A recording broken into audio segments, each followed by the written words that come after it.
Tu savais que les fonctions qui apparaissent dans les intégrales ne sont pas des fonctions? Oui, c'est ça, je parle bien des intégrales pour calculer les aires et les volumes, tout ça, tout ça. Mais pas de panique, je t'explique ça dans quelques secondes. Bienvenue, je suis Algébri et je t'explique simplement les maths. Pour comprendre l'affirmation intrigante du début, il faut déjà comprendre le cadre dans lequel on se place quand on parle d'intégrale. La notion d'intégrale, qui est en gros le calcul des aires et des volumes, est introduite en terminale, puis un petit peu plus développée en prépa et en université. Et généralement, on fait référence à l'intégrale de Riemann. L'intégrale de Riemann, c'est une construction théorique qui essaye de donner un sens à la notion d'aire pour un ensemble vaste de figures géométriques. Tout ce qui en fait peut être délimité par le graphe d'une fonction, pour peu que la fonction soit satisfaisante. Eh bien, il se trouve que cette théorie, qui est souvent celle qui est introduite, a pas mal de défauts.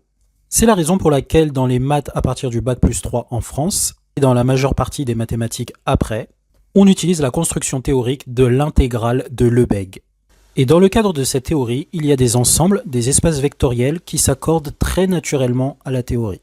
Ce sont les espaces LP, c'est-à-dire l'espace des fonctions dont le module est intégrable à la puissance P. Sauf que pour pouvoir travailler sur des espaces qui ont des propriétés très intéressantes, on est obligé de faire une opération un petit peu chelou. Par exemple, on veut que ces ensembles soient des espaces vectoriels normés, complets. C'est-à-dire que la topologie soit définie par une norme et que cette norme ait une certaine forme de compatibilité avec les notions qui sont reliées à l'intégration.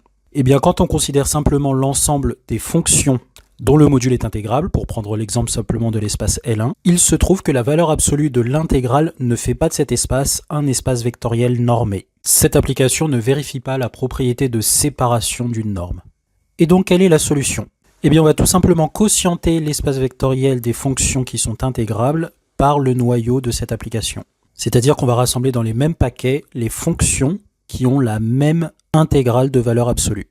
Un résultat de la théorie dit que c'est le cas si et seulement si elles sont égales presque partout. Presque partout a un sens mathématique bien précis. Et on obtient donc l'espace grand LP de classe, grand L1 dans notre situation, qui lui est bien un espace vectoriel normé. Il se trouve qu'il est en plus complet. Mais les objets de cet ensemble ne sont pas des fonctions, ce sont des classes de fonctions. C'est-à-dire des petits ensembles qui regroupent toutes les fonctions qui sont égales presque partout. Donc par exemple, dans la classe de cette fonction qui est affichée, vous avez une autre fonction qui est la même, qui, sauf en 0, vaut pi. Ou alors la même fonction, mais qui sur tous les nombres rationnels vaut -2. Ou celle qui est la même, mais qui sur tous les entiers naturels vaut -1/12.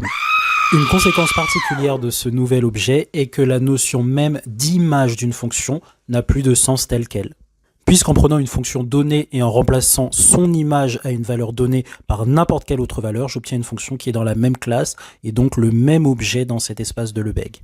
Et c'est pourquoi les théorèmes de la théorie de Lebesgue sont très souvent des énoncés qui font intervenir des notions d'égalité presque partout. On va rarement pouvoir conclure des choses sur la fonction qui est dans la classe, mais simplement déduire des choses sur toute la classe. Et donc, si on se concentre sur la fonction qui est dans la classe, on ne pourra affirmer certaines choses que à égalité presque partout près. Et toi, tu savais que les fonctions dans les intégrales de Lebesgue n'étaient pas des fonctions? Donne-moi ta réponse en commentaire.